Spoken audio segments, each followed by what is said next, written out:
Well, welcome, ladies and gentlemen, to all of my supporters and listeners. It is your young lady, LAT, here on Lesson in Everyday Podcast. I'm coming to you sharing experiences, lessons that I learn each and every day about this journey called life, or in this journey, or through this journey called life, whichever way you want to word it. But I wanted to come to you guys and talk to you with this special title, Though a Drought, There is Still a Seed to Water.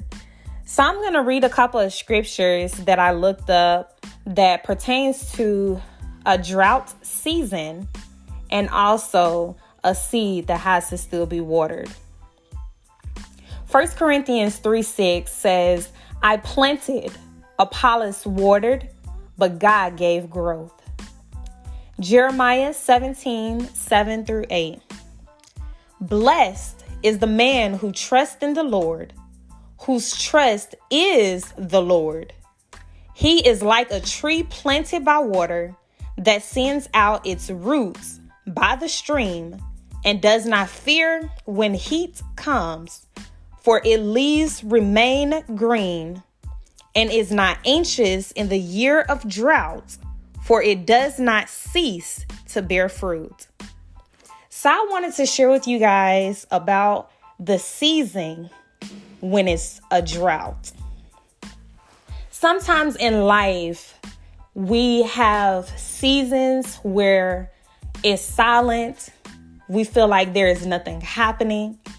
And even if it is things happening, it seems like we have nothing left to give. We have nothing left to pour out. We don't feel like we're growing anymore. We feel like we're stagnant or stuck.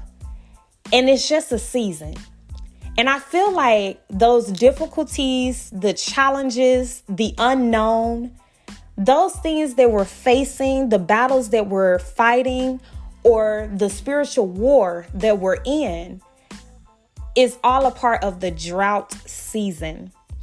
But in this drought season, I must remind you that there's a seed that has been planted in you, and a seed that you planted that still has to be watered. So what do you do during this drought season?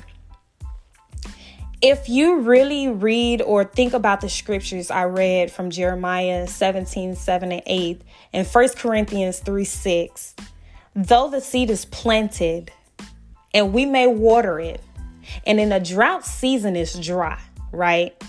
But I want to remind you and help you look from a different perspective, because in these seasons of difficulties, in the season of challenges, in the season where it seems like things are happening and it's taking so much out of you and you feel like you don't have any more, it also produces tears sometimes.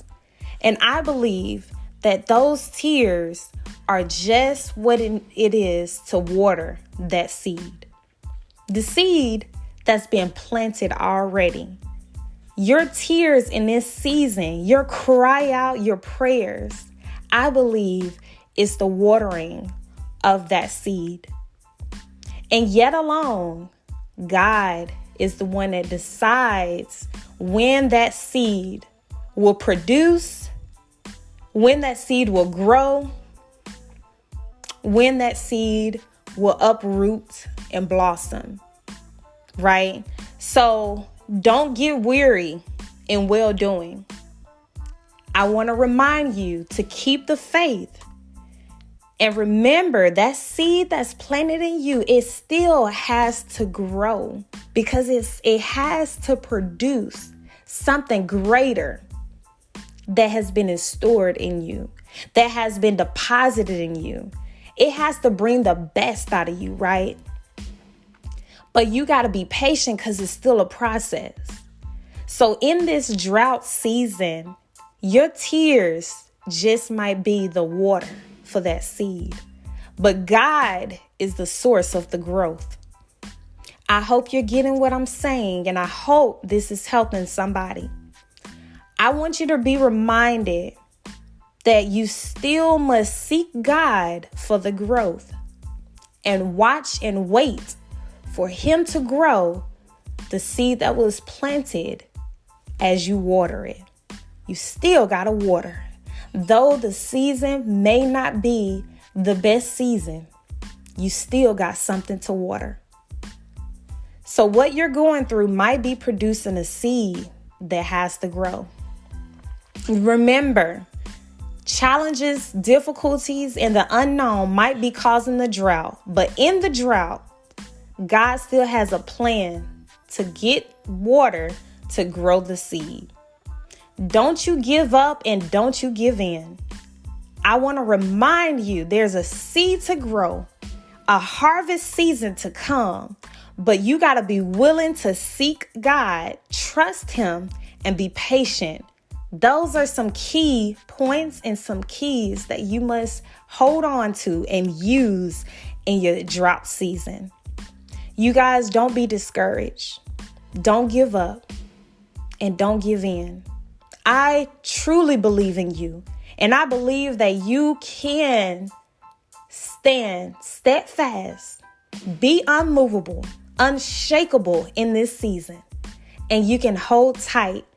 Just remember, the season changes and seasons are temporary. So you got to pull through and hold on through this season. So I'll leave you with these 2 questions, and you can also find this on blueteabutterfly.wordpress.com. Will you keep holding on, and will you trust the process? You guys stay encouraged, be patient.